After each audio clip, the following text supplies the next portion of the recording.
Hello students, welcome to Blossom Online Education.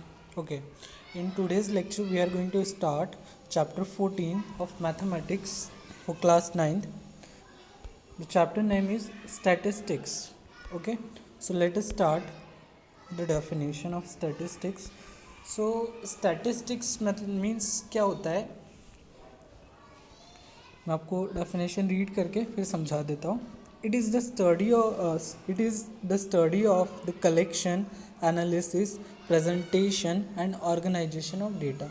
Basically statistics mathematics की वो branch होती है जिसमें कि क्या होता है डेटा का कलेक्शन होता है, फिर डेटा को पढ़ा जाता है, डेटा को अच्छे से प्रेजेंट किया जाता है, देन ऑर्गेनाइज करना. इस चीज़ को क्या बोलते हैं? स्टैटिस्टिक्स. ओके, ये समझ में आया. अब जो स्टैटिस्टिक्स में जो एक इम्पॉर्टेंट वर्ड आता है यहाँ पे जिस पे हम लोग बात करेंगे, दैट इज़ डेटा. क्योंकि स्टैटिस्टिक्स में जो भी वर्क होता है वो किस पे होता है? ओवर द डेटा होता है और फॉर द डेटा होता है.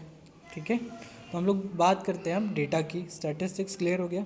Okay, let's talk about data. अब डेटा क्या होता है? डेटा मैं आपको एक्सप्लेन कर देता हूँ. A distinct piece of information in the form of fact or figures collected or represented for any specific purpose is called data. Data basically क्या होता है? छोटी छोटी इन्फॉर्मेशंस होती है, छोटे छोटे फैक्ट्स होते हैं, फिगर होता है ना, किसी भी टाइप का डेटा. जैसे मैंने आपको बोला कि 1 से मेरे को सारे नेचुरल नंबर कलेक्ट करके दो, तो ये क्या हो गया? नंबर्स का डेटा हो गया. मैंने आपको बोला होल नंबर कलेक्ट करके दो, तो ये सारे क्या हो गया? ये एक टाइप का डेटा हो गया. मैंने बोला आप अपनी क्लास के बच्चों का नाम की लिस्ट मुझे दो, ये डेटा हो गया. तो हर मतलब किसी भी इंफॉर्मेशन को कलेक्ट करना, that is what, that is a data. अब पीस भी आपको क्लियर हो गया होगा. मतलब आप छोटे छोटे इन्फॉर्मेशन कलेक्ट कर रहे हो ना, जैसे आपकी क्लास में बहुत सारे बच्चे हैं, तो आपको एक पूरा बड़ा मतलब एक डेटा रेडी करना है, ह्यूज डेटा रेडी करना है. आपकी क्लास में जितने भी बच्चे, मान लो आपकी क्लास में 100 स्टूडेंट है, तो वो जो 100 स्टूडेंट की लिस्ट बनेगी वो एक बच्चे से तो नहीं बनेगी ना. आप छोटे छोटा इन्फॉर्मेशन मतलब हर बच्चे से एक एक बच्चे का नाम पूछ रहे हो, तब जाके आपका डेटा रेडी हुआ है ना. पीस ऑफ इन्फॉर्मेशन इस तरीके से समझ सकते हो. फिर डेटा अलग अलग टाइप का डेटा होता है, तो वो सारी चीज़ें इसमें इंक्लूड हो जाती है. बेसिकली जो डेटा है ना, डेटा एक पुराने वर्ड से आया है, लैटिन नेम, जो कि किससे आया है? डेट्यूम. डेट्यूम एक वर्ड है, इसी मतलब डेटा का लैटिन नेम. लैटिन नेम क्या होता है? बेसिकली जो केमिस्ट्री जब आप पढ़ोगे, केमिस्ट्री में हो सकता है आपने 8th में पढ़ा हो एलिमेंट्स, कॉपर, एल्यूमिनियम. अब ये सब क्या है? ये जो नेम है ना, ये उनके लैटिन नेम से बने. आप देखना कॉपर का लैटिन नेम देखना आपको अलग मिलेगा. मतलब बहुत सारे एलिमेंट होते हैं जो कि लैटिन नेम से बनते हैं. वैसे ही डेटा को जो फॉर्म हुआ है वो किस वर्ड से बेसिकली डेराइव्ड है? You can say from datum. Datum word से डेटा वर्ड बना है. डेटा समझ में आया? डेटा क्या होता है? किसी भी टाइप की इन्फॉर्मेशन. ओके, बेसिकली जो डेटा होता है ना, डेटा का कलेक्शन दो टाइप से होता है. आपको डेटा दो फॉर्म में मिल सकता है. किस किस फॉर्म में? पहला फॉर्म होगा डेटा का प्राइमरी, दूसरा होगा सेकेंडरी. अब ये जो डेटा है कि प्राइमरी डेटा क्या होता है, सेकेंडरी डेटा क्या होता है?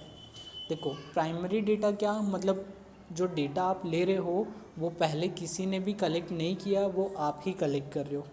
ओके, फर्स्ट टाइम आप कलेक्ट कर रहे हो, तो उस डेटा को कैसे कलेक्ट करना है, कैसे अरेंज करना है ना, उसमें टाइम बहुत लगता है ना. प्राइमरी डेटा की बात करूँ, क्योंकि वो ऑलरेडी कलेक्टेड नहीं था ना, वो आप कलेक्ट कर रहे हो, उसको अपने अकॉर्डिंग अरेंज करोगे, क्या डेटा उसमें से हटाना है, क्या रखना है, तो ये सब क्या में आ जाएगा? प्राइमरी डेटा में. सेकेंडरी डेटा क्या कि डेटा ऑलरेडी कलेक्टेड है, या तो उस डेटा को आप मॉडिफाई कर रहे हो अपने अकॉर्डिंग, या फिर उसी का यूज़ कर रहे हो. वो डेटा बेसिकली किस टाइप का डेटा आ जाएगा? Secondary data. मैं आपको दोनों डेटा का एक इन्फॉर्मेशन मतलब एक एग्जांपल दे देता हूँ. जैसे सपोज़ करिए हम लोग जो बुक्स पढ़ते हैं एमपी बोर्ड की बुक्स, वो क्या है? आप लोग बता सकते हो वो प्राइमरी डेटा या सेकेंडरी डेटा है? Can you say? Those books are secondary data. Secondary data क्यों है? क्योंकि उस बुक्स में जो भी डेटा है वो ऑलरेडी कलेक्ट किया था. किसने किया था? जो हमारी गवर्नमेंट है.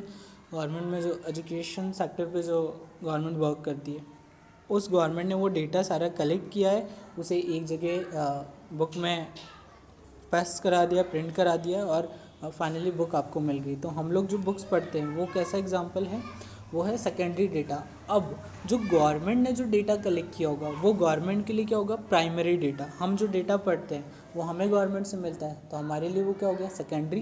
गवर्नमेंट के लिए वो क्या हुआ होगा, प्राइमरी, क्योंकि गवर्नमेंट ने सिर्फ फर्स्ट टाइम कलेक्ट किया, अपने अकॉर्डिंग अरेंज किया, क्या हटाना है क्या रखना है वो सब गवर्नमेंट ने डिसाइड किया।